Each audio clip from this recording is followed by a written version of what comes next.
ladies and gentlemen. I'm Pelcia, moderator for the conference call. Welcome to Inox Wind Q1 FY2024 earnings conference call. As a reminder, all participants will be in listen-only mode, and there will be an opportunity for you to ask questions after the presentation concludes. Should you need any assistance during the conference call, please signal an operator by pressing star and then 0 on your touch-tone telephone. Please note this conference is recorded. I would now like to hand over the floor to Mr. Mohit Jain from ICICI Securities Limited. Please go ahead. Thank you. Good evening, ladies and gentlemen. Thanks for joining us today for the Q1 FY24 earnings call of Inox Wind Limited. On behalf of ICICI Securities, I'd like to thank the management for giving us the opportunity to host this earnings call. Today we have with us Mr. Devansh Jain, Executive Director, Inox GFL Group, Mr. Kailash Tarachandani, Chief Executive Officer, Inox Wind Limited, and other senior members of the management. I will now hand over the call to the management to give their opening remarks, and after that, we'll open it up for Q&A. Thanks, and over to you, sir. Hi, good morning, everyone. Kailash Tarachandani here. Our apologies, a bit of delay because of some technical issues. A very warm welcome to all to the Q1 financial year 24 earnings call of Inox Wind Limited. The company announced the Q1 results at its board meeting held on Saturday, 29 July. The results along with the earnings presentations are available on the stock exchanges as well as on our website. Let me quickly take you through the financial numbers before briefing on the macro environment and business updates. We are pleased to announce that our manufacturing business segment has turned EBITDA positive after nearly 5 years. On consolidated basis, Inox Wind reported a revenue of rupees 352.3 crores in Q1 financial year 25 versus rupees 213 crores in Q1 financial year 23. Consolidated EBITDA was rupees 34.9 crore positive in Q1 financial year 24 versus EBITDA loss of rupees 25.7 crore in Q1 financial year 23. Overall, a strong macro tailwind presents a bright outlook for the wind sector. On the global stage, renewable capacity addition, including wind power, continues to be strong. As per the Global Wind Energy Council, calendar year 22 witnessed wind capacity installation to the tune of 77.6 gigawatt to take the total installed wind capacity to 906 gigawatt. On the domestic front, Government of India has been aggressively driving the ramp-up of renewable energy capacity installation with an objective of reducing India's carbon footprint and dependence on fossil fuels. The overall target set by government is to reach 500 gigawatt of non-fossil fuel capacity by 2030, and we are making rapid progress towards these goals. To achieve this, the MNRE has set up 250 gigawatt of renewable tendering trajectory over financial year 24 to 28. More specifically, the MNRE has set up the financial year 24 calendar for central auctions to be conducted by 4 renewable energy implementing agencies, which is SECI, NTPC, NHPC, and AJVN. On the 50 gigawatt annual RE auction, target is to auction 10 gigawatt of plain vanilla wind and at least 10 gigawatt of hybrid RTC projects every year until financial year 28, which includes at least 40% of either wind or solar. Further, wind capacity installation through state auctions, C&I, and retail will create additional demand. In particular, there is a huge demand we see from the C&I market, and Inox Wind is in discussion with many such customers. Over the next 8 to 10 years, India plans to add over 100 gigawatt of wind power capacity on the current base of around 43 gigawatt. More importantly, the tariff discovered in the recent auctions are conducive for higher wind capacity addition as it adds discounts to get cheaper green power. developers to earn decent IRRs, and OEMs to earn good margins. Wind sector in India is no longer supported through any kind of subsidies throughout the value chain, except for ISTS charge waiver applicable to both solar and wind power up to June 2025, after which it gradually tapers down. We believe that this will not have a significant impact and the chain charges may be offset by tariff reduction due to easing of commodity pricing, lower interest rate, and improvement in technology. At a fixed tariff of 3 to 3.2 rupees per unit for a period of 25 years, wind is amongst the cheapest source of power currently in the current country today, and much lower compared to India's APPC of rupees 3.75 per unit. While the cost economics are in favor of wind, from grid stability perspective as well, India will require significant capacity addition in wind to balance the solar generation variability. Among the primary factors driving the low wind tariff is the improvement in turbine technology over the past years. We are now shifting toward a much more efficient 3 megawatt platform which has higher PLF, reducing the cost of power substantially over the 2 megawatt platform and helping developers earn higher IRRs.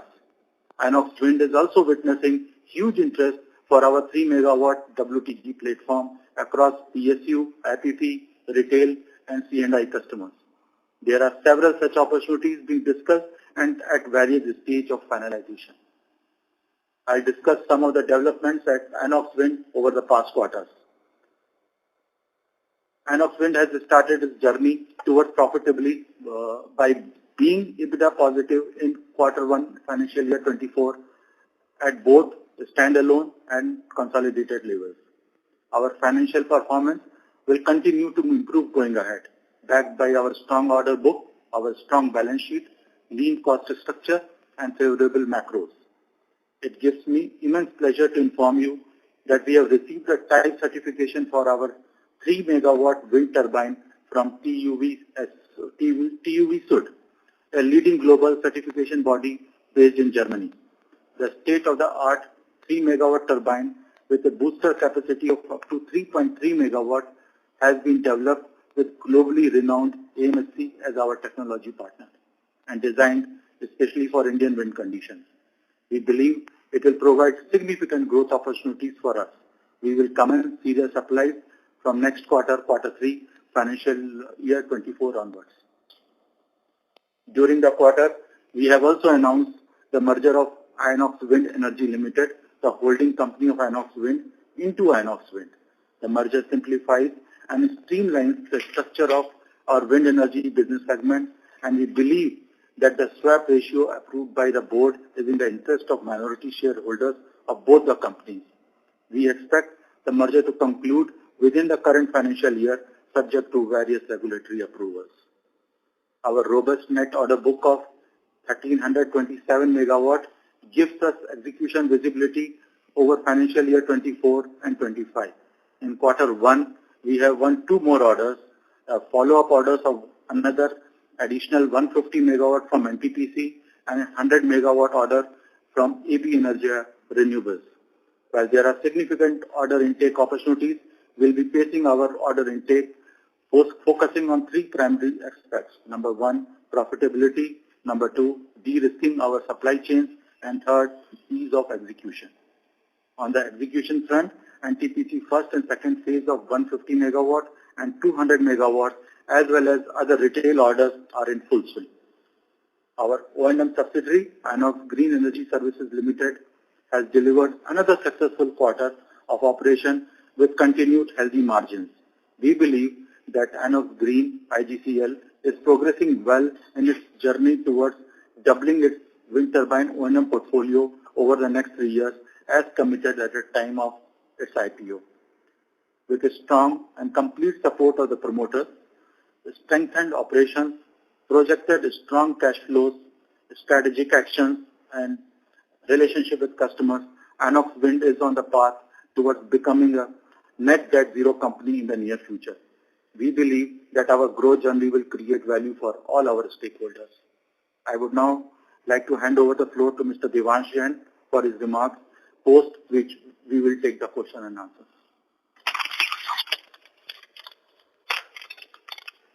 Thank you, Kailash. Good afternoon, everybody. The past year has been quite eventful for the wind sector as well as Inox Wind. I extend my congratulations to the team on becoming EBITDA positive in the first quarter itself. I'm sure that the performance will continue to improve on all fronts in the subsequent quarters.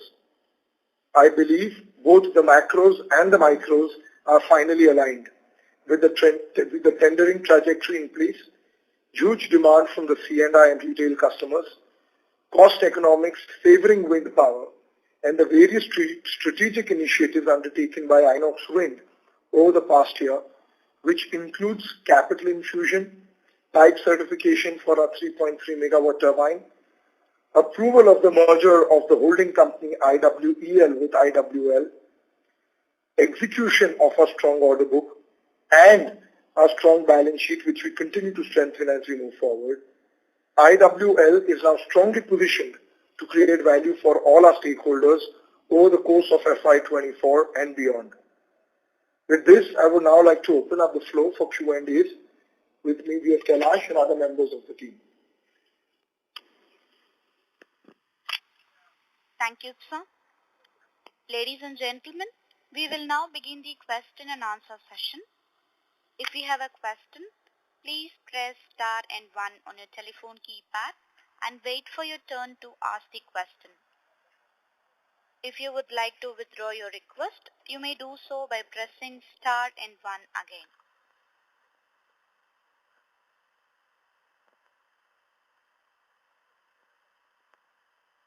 The first question comes from Yash Sachdeva from Finsters Capital. Please go ahead.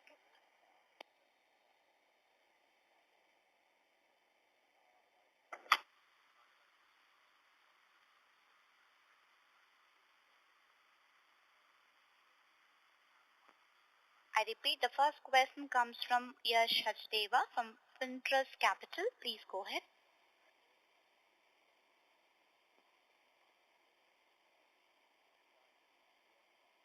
There is no response, and the next question comes from Shubham Sethi from Logical Investments. Please go ahead. Hi, good morning, sir. So, my first question is basically whenever we sell a wind turbine, how much warranty do we give to the customer?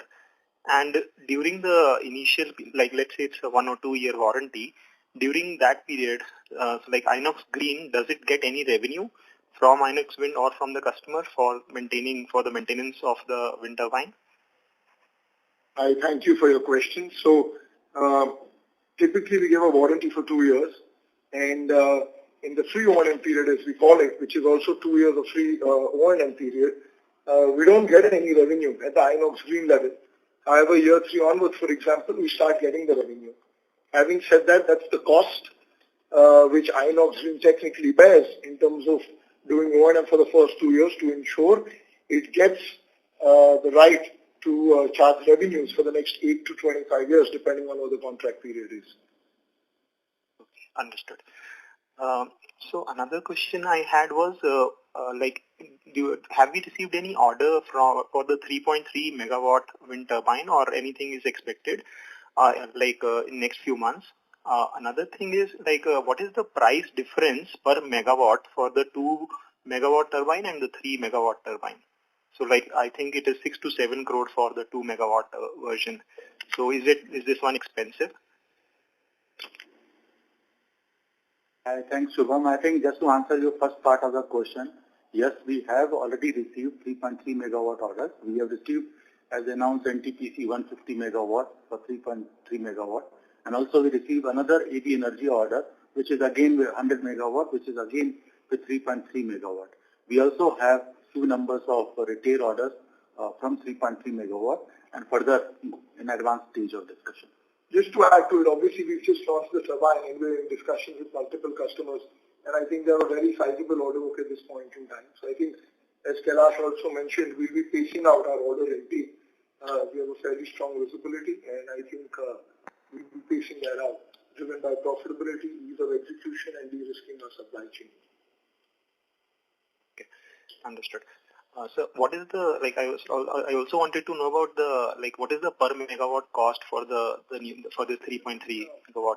It's not a question of, again, it's not a question of is the 3 megawatt platform more expensive. At the end of the day, it's something called cost of energy. The cost of energy keeps declining, and the best way to answer this would be typically on an apple-to-apple side. Our 3 megawatt turbine is about 35% more efficient than the predecessor, which is a 2 megawatt 113 turbine. So, to the extent of 35% cost efficiency, naturally a certain part of the price goes up because we increase our profitability. It's not possible to share exact numbers, but thumb rule, I would say turbines sell for about 7 to 8 crores a megawatt nowadays, the new technologies. Yeah, understood, sir. So my final question is about the merger. Like, I just want to understand what is the expected timeline for the merger to complete, like approximate would be fine. Look, I think from what we understand from our lawyers and advisors, it should be done within this financial year. The scheme is already uploaded on the stock exchanges. We see no other hindrance. So, frankly speaking, I believe it should be done over the next 6 to 8 months. Correct. That's all from me, sir. Thank you. Thank you. Thank you. Next question comes from Nikhil Abhyankar from ICICI Securities. Please go ahead. Thank you, sir. Thanks for the opportunity and congrats on a good set of numbers. So my first question is, what kind of execution target are we looking at in FY24, given we've got an order book of 1.4 gigawatt? Look, I think we've said multiple times, we're aiming to supply and execute close to 500 megawatts over the course of this financial year. And I think that's in the public domain. Okay. And so, how much was done in Q1? We did close to 68. We did about 66 megawatts in Q1. Megawatts, okay. So you also mentioned about the CNI segment. So what is the portion of the CNI segment in our current order book? And can you guide us on the pipeline going ahead for CNI segment? So frankly speaking, I think, we don't go by those segments. I think we have a large PSU order book. We have IPPs, we have retail. Naturally, one of them which is very specifically C&I is EB Energy. I believe, for example, in NTPC, whether they do C&I or SECI, it's their prerogative, but I understand that some part of that is also going to be C&I, Kailash. And I think they're talking more and more on C&I. So, we really don't care whether they're doing captive or C&I or SECI. It's a very, very large pool. I think in terms of trajectory, I think, as Kailash mentioned, we have such a large visibility of SECI tenders, PSU tenders, auctions in the public domain, multiple C&I orders. All I would say is we have a very, very robust and large order book. So I don't think it's a question of feasibility and how many more orders. It's a question of we can take as much as we want, but I think we're pacing ourselves out. And I would rather we get to profitability than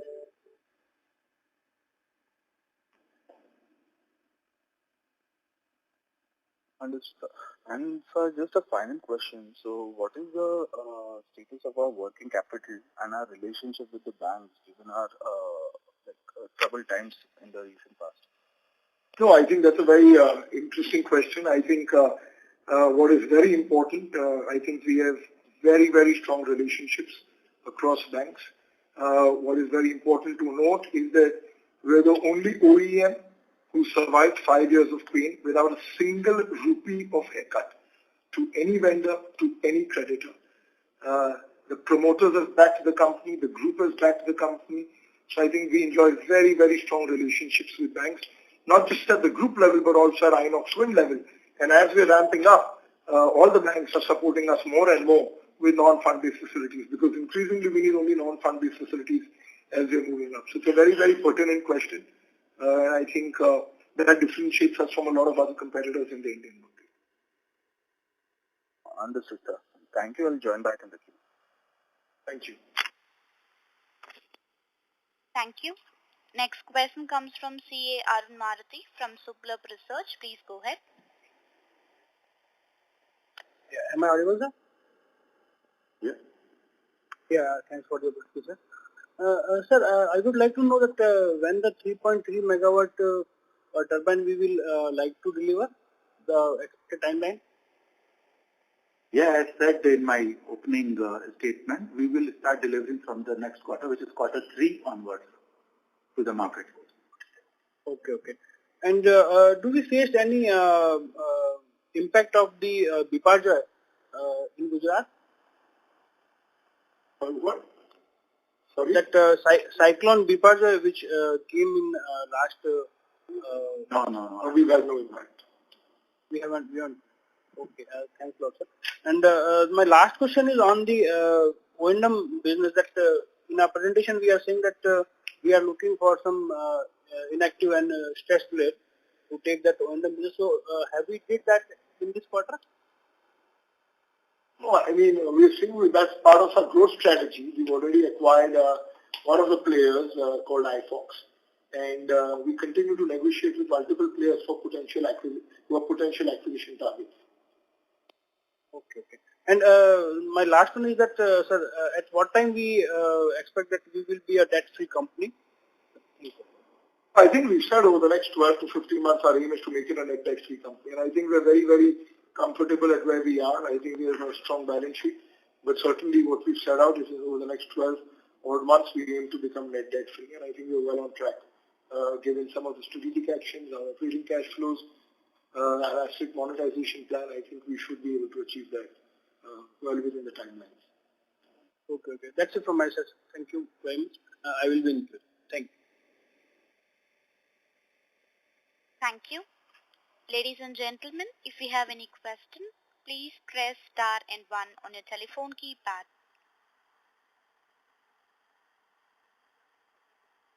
Next question comes from Vineet Dalla from Xylem Investments. Please go ahead. Hi, it's Vineet Dalla. Sir, as you mentioned that we intend to deliver our 3 megawatt turbines in H2, like Q3 onwards. So will it be fair to assume like our entire 2 megawatt order book will be up for deliveries this year only? No, I think it's not fair to assume that. I think we will be a significant part of the order book this year will, in terms of supplies, will be 2 megawatt, but we will be keeping a certain part of the 2 megawatt supply chain intact for delivery in the next financial year. So how would we go about how are our capacities right now, like the tower capacities is around 2 megawatt platform. So if we are pivoting to 3 megawatt platform, so what kind of capacity change and teething period would that require? No, I don't think it requires any change. As if I may explain, the nacelles are an assembly shop, so whether we make 2 or 3 or combine them in the facilities requires no change. It's only the blade facilities where new molds come in for our 3 megawatt platform. So we have massive capacity. We'll have our 2 megawatt molds running in some plants. We'll have our 3 megawatt molds also running concurrently. With respect to the tower plant, it's a fabrication job. Whether I make a 2 megawatt tower or a 10 megawatt tower or a 3 megawatt tower, nothing changes. Fair enough. And sir, as far as our capacity expansion plans are concerned, given the kind of demand that we are looking in the sector, so over the next couple of years, how do we go about capacity expansion? Where do we start? Because if I see our nickel capacity and hubs capacity, that is far higher than our tower and blade capacity. So where do we start expanding our capacities and how do we go about as far as the money committed towards CAPEX projects are concerned? Let's not jump the gun. It's been 5 years of pain in the sector. We've got enough manufacturing capacity. We are north of 2 gigawatts. The towers are a fabrication job. You localize towers. If you're in Tamil Nadu, we'll pick up local towers. We're not going to send towers from Gujarat. The logistic costs of sending towers will be more. So frankly speaking, Inox Wind is capable of delivering north of 2 gigawatts at this point in time. We foresee no major capex for the next 2 to 3 years. Let the market move towards 8 to 10 gigawatts, and at that point in time, even if we need to, we'll go ahead with capex. I think at that point in time, our profitability is very, very significant. As you know, we are very, very efficient in our capex program. We've probably spent about 600 odd crores in terms of gross block in building this close to 2 gigawatt capacity. So, frankly speaking, adding another gigawatt is not going to cost us more than 300 plus minus. So, it's not rocket science. Let the market move towards that. We'll use internal accruals to expand capacities at the right time. Fair enough, sir. Fair enough. Thanks a lot, sir. That's it from my side. Thank you. Thank you. Next question comes from Krishna Kumar Srinivasan from Lion Hill Capital. Please go ahead. Hey, good afternoon, sir. Congrats on a great turnaround that you have engineered. I have a question in terms of the 2 megawatt order book. Is it? Can you just be a little clearer, please? Your voice is cracking. Yeah. Just give me a minute. Yeah. So, is it possible to give some color in terms of whether a 2 megawatt order that you have can be converted to a 3 megawatt at the option of the client? Is that something possible, and would you encourage that? We have those flexibilities in some of the contracts, and I think Kailash, logically speaking, some of them would like to do it. But as I mentioned, as Kailash mentioned, we are focused on profitability, de-risking the supply chain, and ease of execution. So to some extent, we've de-risked ourselves and made life easier by carrying on to and gradually ramping up towards 3 megawatt. So as we get to full-scale 3 megawatt, maybe a part of our 2 megawatt order book will convert to 3 megawatts. We have that option, and I think it's a win-win for us as well as the customers. So I see no reason why anyone would have an issue with that. Sure. So, and sorry for this question. Maybe I joined the call a little late. So, the wind sector has been going through a lot of pain, and there is a recovery that I think you've been alluding to. But solar still remains a much preferred option from a cost perspective across the value chain. So what do you think will actually, convert, or have wind getting a better market share of the green energy going forward compared to what it did in the last couple of years? Other than the reverse auction going away, is there anything else fundamentally that has changed? And also, I also read about the grid balance basically for using wind. So could you elaborate a little bit on that, sir? Look, fundamentally, I'm not going to get into the past 5 years what happened. I'm sure everyone is well aware about that. I think, but if you go back to slide 10 of our presentation, that very, very clearly demonstrates what the cost of solar is and what the cost of wind is. In terms of all imported solar, it ranges from 2.4 to 3 with certain pass-throughs, and wind is between, say, 2.6 to 3.1. Having said that, domestically bid out solar is north of 3.5 plus PLI. So frankly speaking, those days of renewables versus non-renewables are over. Then we shifted to wind versus solar. That's all crap. Those days are well behind us. I think in majority of the transactions, wind is actually far more competitive than solar. Having said that, it's no longer a question of 10 or 20 paisa. What's also very, very important, which the government has realized and which they are pushing very, very strongly now, is RTC hybrid and plain vanilla wind, because in the past 5 years of the painful transition, there was barely 5 gigawatts of wind which came up, or whatever, 5-6 gigawatts. And you still had significant amount of solar which kicked in. So from a grid balancing and a grid stability perspective, you need wind and solar. It's mandatory. It's technically not possible to have only one fuel source. If they're going to set up 350 gigawatts or 300 gigawatts of renewables, both have to coexist because they're complementary to each other. So frankly speaking, not just cost economics, where wind is very, very competitive, it's also a technical requirement that for grid stability, you need to have more and more wind coming into the system. I assume that answers your question. Sure. Last question, sir. Is there any further plans to infuse equity into the company from the founder's side, to deliver further, or do you think the operations will take care of the delivering part going forward? Thank you. Look, I think we've put out, as a company, we put it out very, very clearly that we want to be net debt free over the next 12 months. And we have various asset monetization plans. We have strong operational inflows expected to kick in as we keep ramping up. And there may be some kind of strategic option as well at any point in time. I think we'll keep all our options open.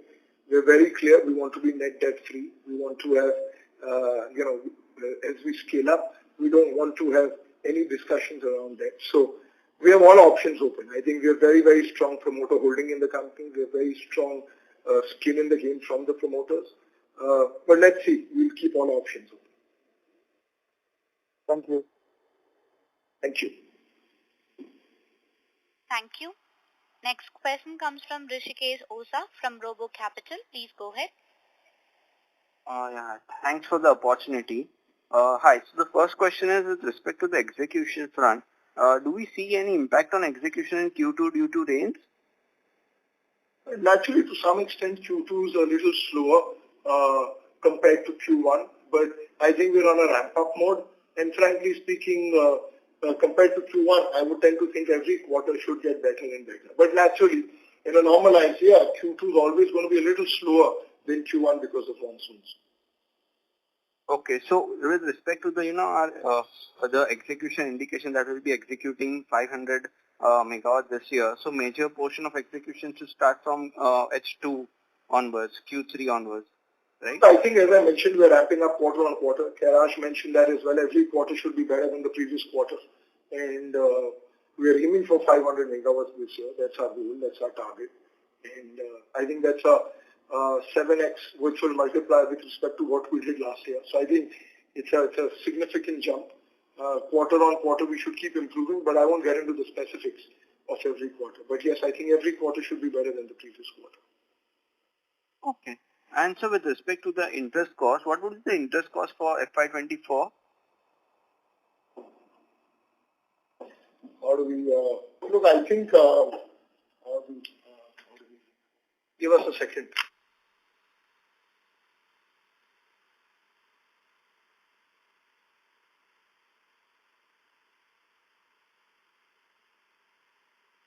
So I think the numbers we put out in the public domain, we are down from 95 to 69 to virtually 50 crores excluding one-time expenses. And I think quarter on quarter they should keep declining. It's very difficult to give you an exact number what the full financial year numbers would be like. But I think what we're targeting is to be net debt free by the end of this financial year. I think, and every quarter the interest cost should keep declining. Okay. Okay, so if we are expecting to be debt-free after 12 to 15 months, so are we saying that interest cost would be virtually like, almost towards zero after 12 to 15 months? And debt-free interest cost should be zero for us. Okay, okay. And with respect to the EBIT margins, last quarter you had indicated around 15% of EBIT margins. So are we still sticking to that, 15% for FY25? Let me be very clear, we never guided for 15%. What we said, in the following financial year, which is FY25, our aim is to get back to our historical profit margins, which used to be 15 to 16%. We did not guide for 15% this year. We simply guided that we intend to become profitable in this financial year. And we are very well on track to be profitable this financial year. Okay, okay. And just one last question. What kind of order inflows do we see for this financial year 24? Look, I don't know why there's so many. I think there's such a large order book. We've launched 3 megawatts now. We are discussing with so many customers. Frankly speaking, our order book is more than sufficient to take care of the next 2 financial years. You don't get orders for the next 5, 6, 7 years. Those may be LOIs, MOUs. And I think we can take, there's no limitation to the number of orders. We are pacing out our orders. So I don't think that's a cause of worry at all. Frankly, we can take as many orders as we want at this point in time. The market is just overflowing. Okay, okay, got it. Okay, thank you for answering. Thank you. Next question comes from Anand Trivedi from Nepean Capital. Please go ahead. Yeah, hi, thanks for the opportunity. I have a question regarding the hybrid power projects. Just want to understand, in the hybrid power projects, does the wind and the solar both have to be the same site? And if that's the case, how many available interesting wind sites are available which also have capability for solar? No, so typically what happens in a hybrid site, it's not specifically the same site. So it doesn't need to be within the same location. What you're really doing in a hybrid project is you're using the grid of a certain area. So your solar plant may be, say, 100 kilometers away, and your wind plant may be another 50 kilometers away, but you're connecting it at the same grid point. So in that sense, it could be fairly diverse. So for example, you have Gujarat sites and you have Rajasthan sites. Certain places in Gujarat, we've got a wind farm which is 20 kilometers from the grid, and solar sites about 150 kilometers or 75 kilometers from that spot. You're just using the same common infrastructure, not the same locations necessarily. Okay, got it. Thanks so much. Thank you.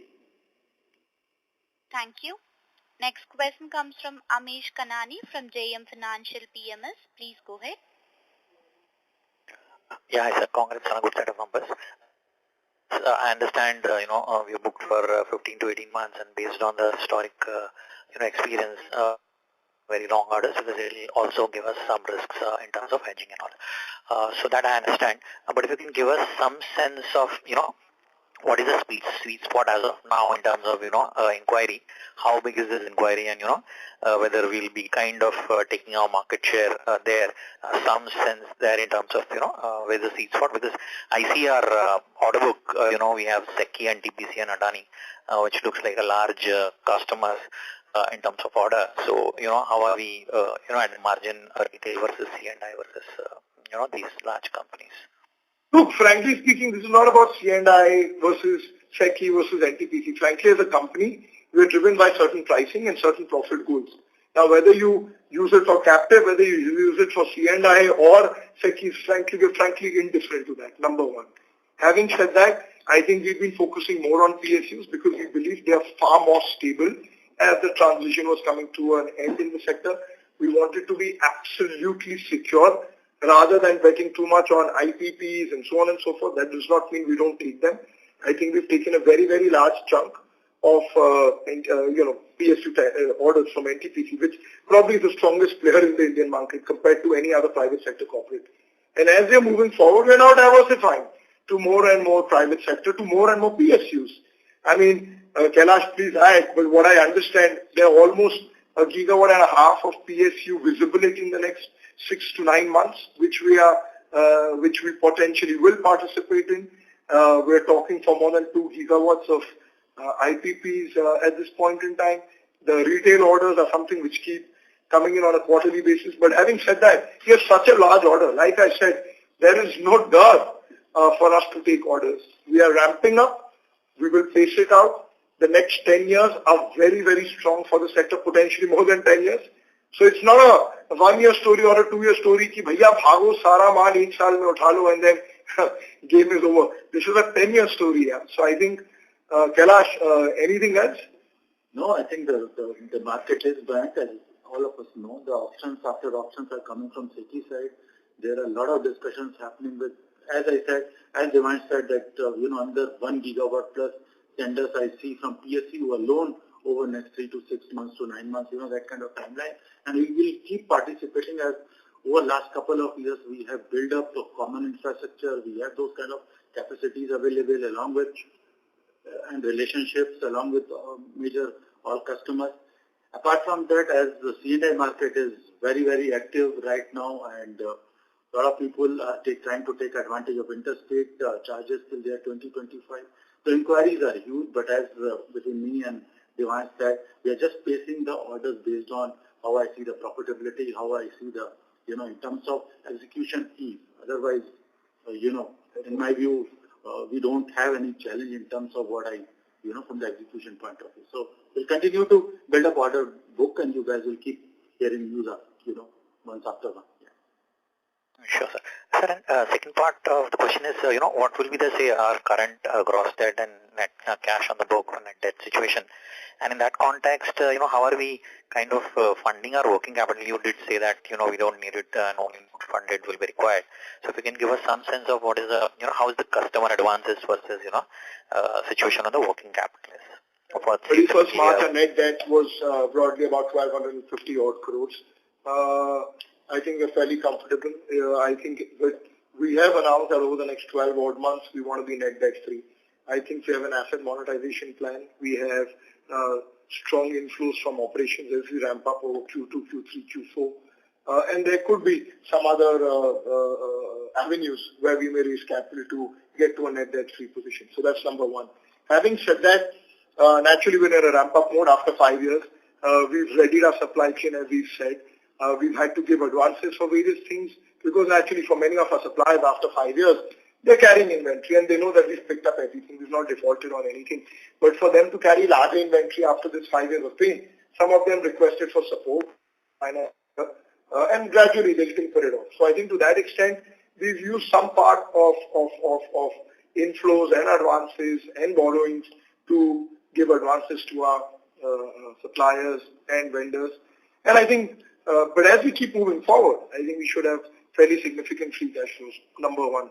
Number two, I reiterate, I think as a group, we have very strong banking relationships. As Inox Wind, we have very strong credibility with bankers. We are probably the only OEM which has not defaulted on a single rupee or taken any haircut from any banker in the Indian ecosystem. Having said that, we only need primarily non-fund-based limits as we keep moving forward, and I think they have a very, very clear visibility and goal in terms of how we are getting to that. Sure. And so one last bookkeeping question, sir. Do we have the share count of, the number of outstanding share post the merger? That will help us to understand the diluted market cap. Or maybe I can take it offline from Anshuman. So you can take either offline from Anshuman or the post-merger, the number of shares would remain broadly in the same range as of now, which held by the Inox Wind Limited. You can get offline and give Mike for details. Okay, I'll call. Thanks a lot. All the best, sir. Thank you. Next question comes from Kaushik Mohan from Ashika Institutional Equities. Please go ahead. Hi sir, I hope I'm audible. Congratulations for a good set of numbers, and I'm happy to see this kind of turnaround. Sir, most of my questions have been answered, and I have a simple question on the full year basis on FY24. What kind of EBITDA margins are we targeting on this year? I understand that we are looking for a PAT positive number, but what could be our efficient EBITDA margins? Look, I think just to thank you for your feedback. I think we're excited as well about the turnaround and the huge growth opportunity and the track of profitability which we are on. I think, broadly speaking, I think we should be at about 8 to 10% in this financial year, simply due to the fact that we are using a significant chunk of our 2 megawatt platform and a chunk of our 3 megawatt as we ramp up over Q3 onwards. What we've said publicly is in the next financial year, we expect to get back to our historical profitability levels because there'll be more and more 3 megawatt. So I think that's broadly what we've set out for ourselves.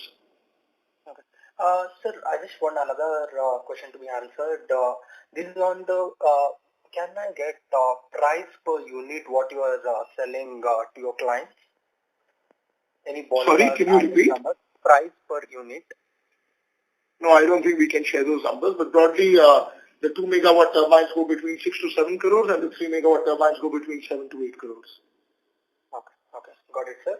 And the last and final question, just on you told this is a structural story which is coming for, I'm being excited for next 10 years. What makes you to tell this big statement? Any some light on this? Look, there's no rocket science. Renewables is the cheapest form of energy globally. So it's not about 5 years or 10 years or 50 years. I can't crystal ball gaze and say what will happen for the next 30 years. But for the next 10 years, we have a very, very clear trajectory from the government. Having said that, don't forget fundamentally what is driving is the fact that renewables is now the cheapest source of power. There is no subsidy element, there is no support element, or if there is anything that's akin to all power fuel sources and so on and so forth. Globally, everyone's investing in renewables for future, for climate change, for future generations. But from an India perspective, it's the cheapest source of power. So future generation, green climate, blah blah blah is all lovely, and that adds to the cherry on the cake. But fundamentally, the cake is the cheapest cake. So that's what's driving. The whole story. Got it. It's pure cost economics. Got it. The last and final question on cash conversions. Sir, how long will it be taking and what can be your cash conversion cycles in the coming years? Look, I think... how long will it take to convert your operating cash flows to be positive? Look, I think it would broadly, let's get to a full year of stable operations, which is this financial year. We began Q1. But I would tend to think it should be 90 to 100 working days in terms of full cash conversion cycle. And I say this with, I would err on the side of caution as opposed to any aggressive goals. Sure. Thanks for that.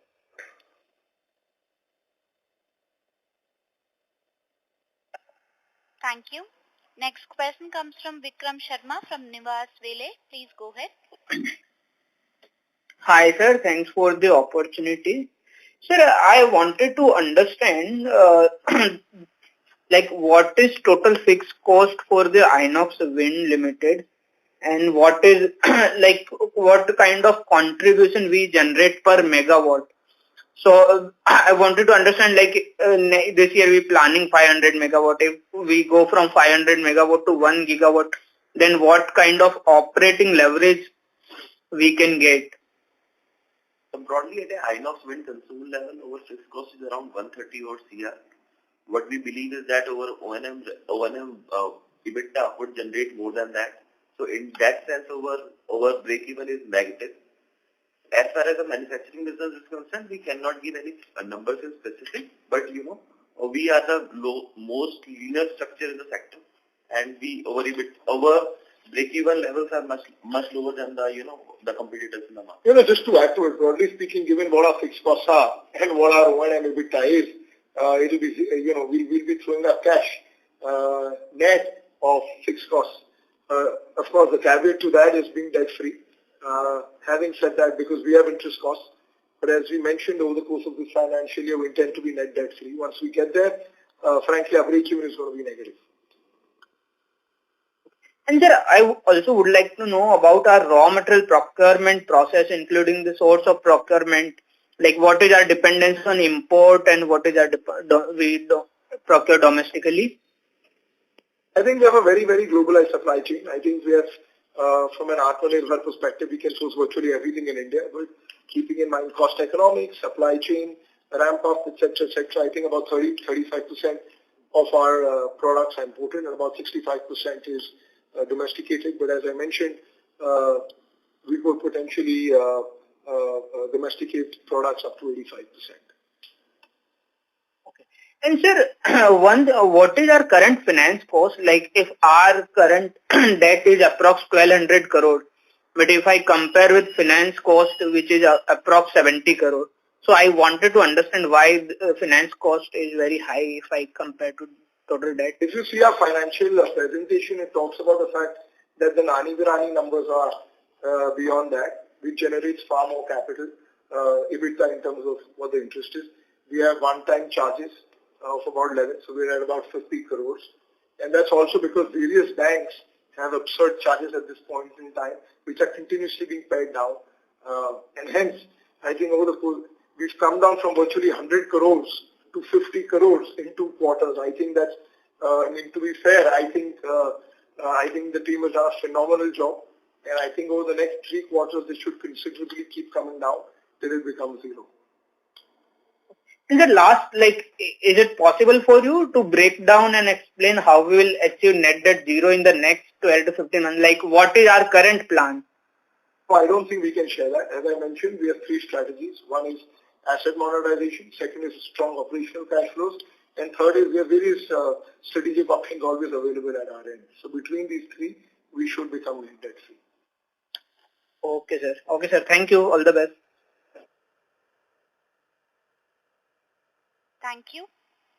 I request the participants to restrict with 2 questions in the initial round and join back the queue for more questions. Next question comes from Amul Kotak from TechPro Ventures LLP. Please go ahead. Yeah, good afternoon. My question has been answered. Thank you. Thanks. We can move on to the next question. Thank you, sir. Ladies and gentlemen, if you have any questions, please press star and 1 on your telephone keypad.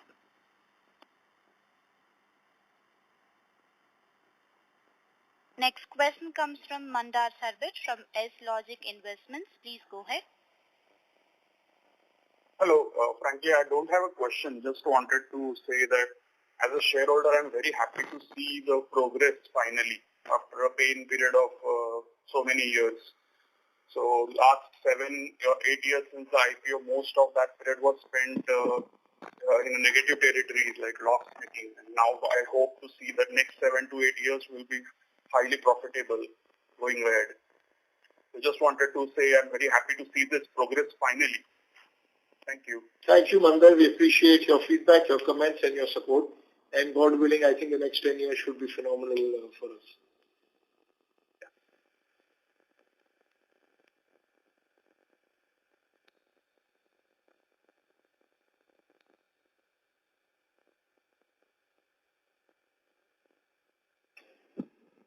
Thank you, sir. The next question comes from Pradyumna Chaudhary from JM Financial. Please go ahead. Yeah, hi. Congrats on turning EBITDA positive. So my first question is regarding the SECI auctions. So what is the amount of write-off which we had recorded in the current quarter, and what would be the potential future write-offs remaining balance post and over how long are we anticipating these provisions to be made? That's the first question. Actually, we've had zero provisions in this quarter. We've had no write-offs. So please get your facts right. Second, going forward, we don't see any write-offs at all. Of course, if we saw write-offs, we would have provisioned for it. I think we've provided for virtually everything over the past 4 to 5 years. Okay, this is regarding the SECI 2, where we had given up around 200 megawatts. So there's no need for any provisions or write-offs, right? We have not provided anything in this quarter. All right. And okay. And secondly, post the capital infusion, what kind of interest cost per quarter are we expecting? Maybe on the upper limit side? Look, I don't think we're going to guide for that. I think we've put out very, very clearly. We're not going to straitjacket ourselves into 1 crore, 2 crores. We're very, very clear what the larger objective is, what the volume objective is for the company. Our interest costs, as I mentioned and I reiterate, have come down for virtually 100 crores a quarter to 50 crores now. And they will keep declining quarter on quarter. We've also mentioned that over the next 12 months, we intend to be net debt free. And I think that's large enough for shareholders and analysts to get a sense of where we are heading.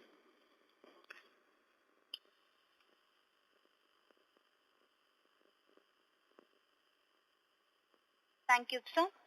Next question comes from Biman Shah from ITI Mutual Funds. Please go ahead. Yeah, thanks for the opportunity. 2 or 3 questions if you can.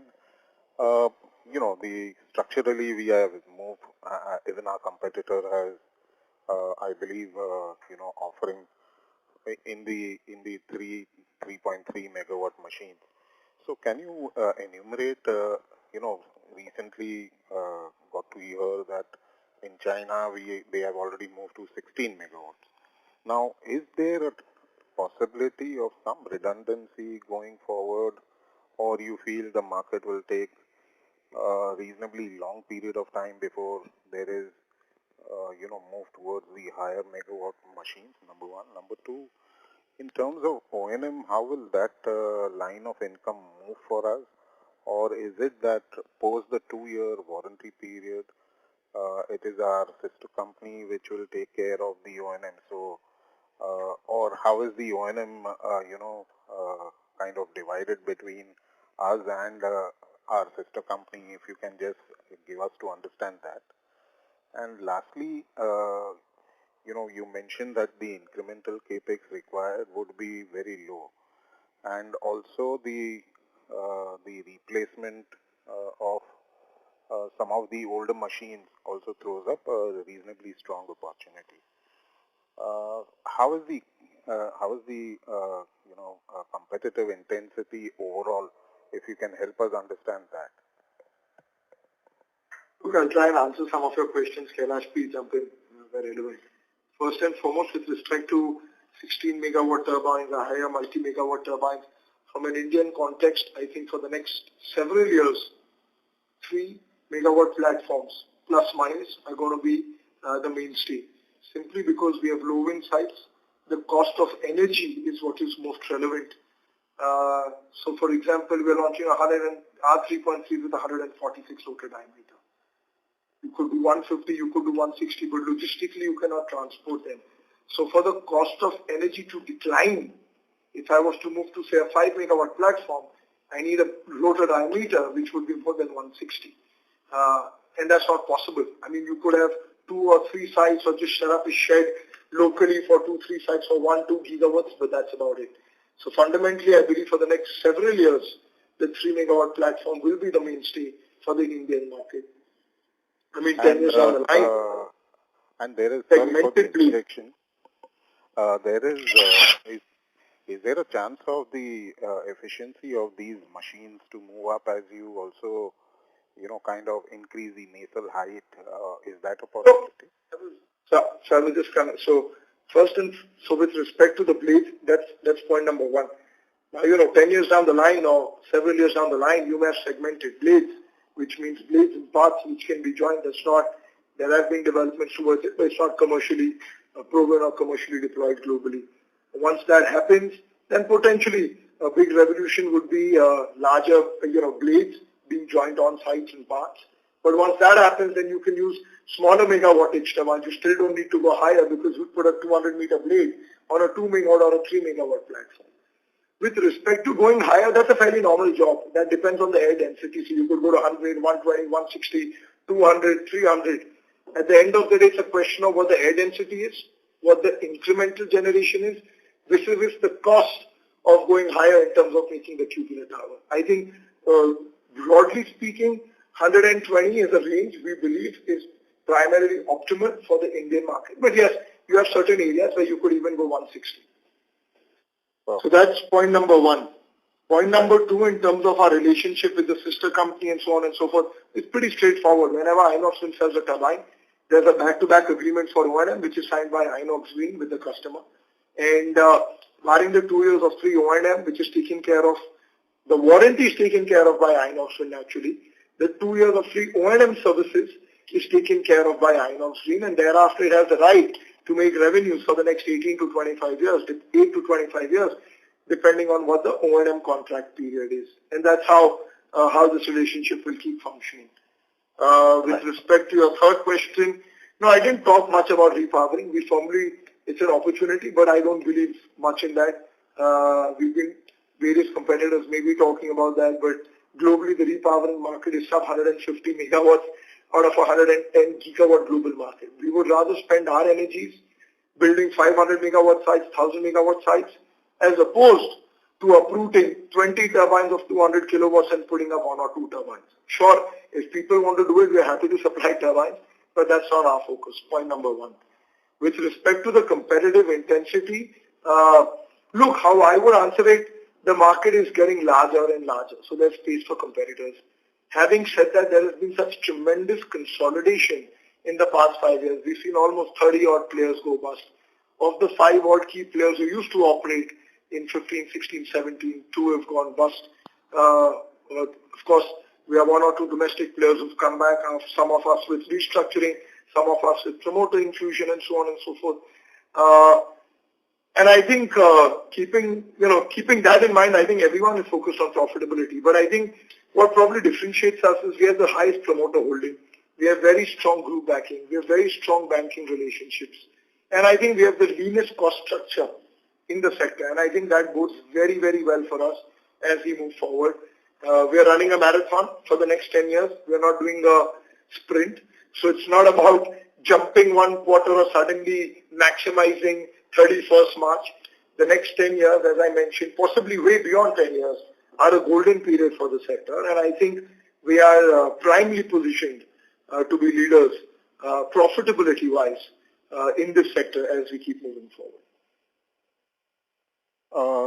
Just as an associated question, so the annual size of opportunity would be upwards of 10 gigawatts in your opinion?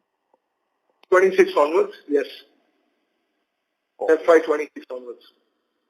And you think incremental market share for us will improve much more meaningfully? As I mentioned, we are the leanest, as I mentioned. Historically, we've never been driven by market share. Yes, we've been 15 to 20% of the market, but we've always been focused on profitability. Even in 15, 16, 17, while we were, say, the top 3, but we were the most profitable. So I don't think I want to be number 1 and make losses or number 2 and barely make money. I think what is most important for us is to be very, very profitable. Great. Many thanks for answering. Thank you so much. I'll come back in the queue. Thank you. That would be the last question for the day. Now I hand over the floor to the management for closing comments.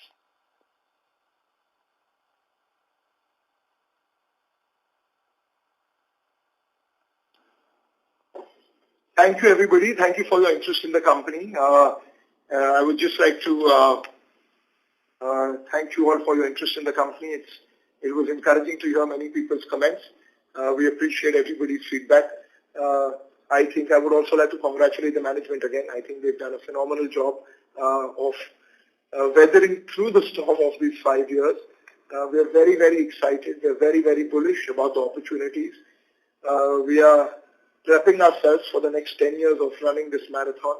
And I think we've got all the building blocks. We've got the capital, we've got the banking facilities, we've got the balance sheet, we've got the technology, we've got the right mix of orders now.